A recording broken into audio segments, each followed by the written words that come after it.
जय हिंद दोस्तों, स्वागत है आप सभी का हमारे इस YouTube channel student study platform पर। दोस्तों, बिहार एसएससी प्रथम इंटर स्तरीय के काउंसलिंग में जहां एनसीएल का मुद्दा हावी रहा, वहीं एससी एसटी के प्रमाण पत्रों का भी मुद्दा बहुत ही गर्म रहा। तो दोस्तों, जैसा कि आप सभी को पता है कि आज सुबह में जो लेटर वायरल हो रहा है, उस वायरल लेटर के मुताबिक अब एससी एसटी वालों का प्रमाण पत्र जो कि 31/10/2014 के बाद का भी है, उसे मान्य कर लिया गया है। तो दोस्तों, आप यहाँ देख सकेंगे कि 5वें नंबर पर उस लिस्ट के 5वें नंबर पर आप देख पाएंगे कि अनुसूचित जाति जनजाति के अभ्यर्थियों द्वारा 31/10/2014 के बाद का जाति प्रमाण पत्र देना मान्य करना है। यानी कि 31/10/2014 के बाद का जितने छात्रों के पास जाति प्रमाण पत्र है, उन्हें मान्य कर लिया गया है। इसका साफ मतलब है कि एससी एसटी कैंडिडेट्स को इस मामले में जीत हासिल हुई है। हालांकि इस मामले में और भी चीज़ें जो है कि फंस कर रह गई। वो सबसे प्रमुख रहा न्यू एनसीएल का मुद्दा। तो दोस्तों, मैं बात करूंगा कि न्यू एनसीएल का मुद्दा क्यों फंस के रह गया और एससी एसटी का जाति प्रमाण पत्र को क्यों मान्य कर दिया गया। तो चलिए दोस्तों, बात करते हैं। उससे पहले अगर चैनल पर नए हैं तो चैनल को सब्सक्राइब कर लीजिएगा, साथ ही बेल आइकन जरूर दबाइएगा।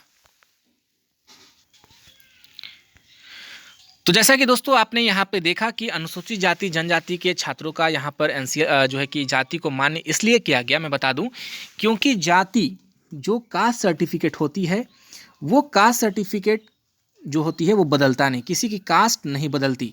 जिस कारण से हाई कोर्ट ने 24 तारीख को ही ऑर्डर दे दिया था कि आयोग इंसिस्ट नहीं कर सकती है छात्रों को कास्ट सर्टिफिकेट के लिए, यानी कि जोड़ नहीं दे सकती है, क्योंकि कास्ट किसी का बदलता नहीं। अगर कोई जिस कास्ट में है वो उसी कास्ट में होता है।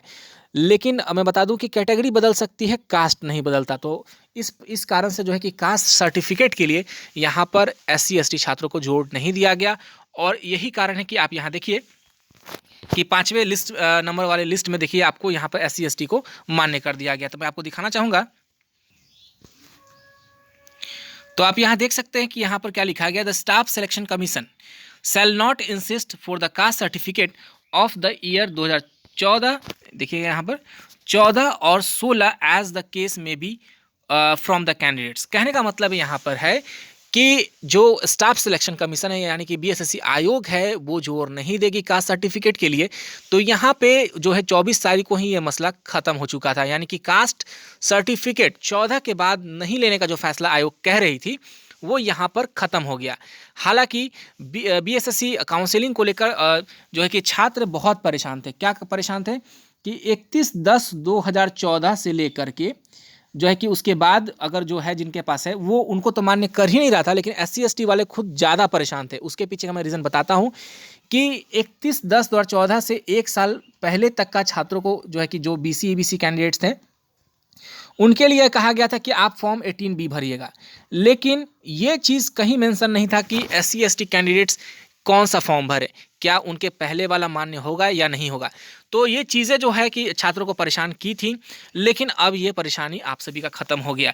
लेकिन अब कहिए कि ईबीसी और बीसी कैंडिडेट्स का एनसीएल का मुद्दा क्यों फंस के रह गया। तो देखिए दोस्तों, नन क्रीमी लेयर कहने का मतलब है कि आप क्रीमी लेयर में आते हैं कि नहीं, नन क्रीमी लेयर है कि नहीं आपका, यानी कि एक तरह का जो है कि आपका एक इनकम सर्टिफिकेट कह सकते हैं। मतलब एक तरह का non creamy layer income certificate जैसा ही होता है, जिस कारण से ये सर्टिफिकेट 1 साल तक के लिए वैलिड होता है, ये ज़्यादा दिन तक के लिए वैलिड नहीं होता है। जिस कारण से ये चीज़ जो है कि आयोग इसे फंसा कर रखी, और अभी ये मैटर हाई कोर्ट में भी फंसा हुआ है। इसके पीछे का रीज़न आप देख लीजिए। यहाँ पर जो मेंशन किया गया है, यहाँ पर देखिए, by which BC and EBC category candidates selected for the counseling are being insisted upon, यानी कि जोड़ दिया जा रहा है non creamy layer caste certificate के लिए। तो यहाँ पर एससी एसटी का कोई जिक्र नहीं किया गया था, इसलिए एससी एसटी को यहाँ पर मान्य भी कर दिया गया है। तो एससी एसटी को ज़बरदस्ती नहीं करना था, और कास्ट सर्टिफिकेट के, खास करके कास्ट सर्टिफिकेट के मामले में जोर ज़बरदस्ती आयोग को नहीं करना था, इसलिए यहाँ पर आयोग ने मान्य इस चीज़ को कर दिया। हालांकि एनसीएल वाले की बात करें तो ये मामला जो है कि अब एनसीएल का मुद्दा आप तो जान ही रहे हैं कि हाई कोर्ट में है। 11 तारीख को इसकी सुनवाई होने वाली है।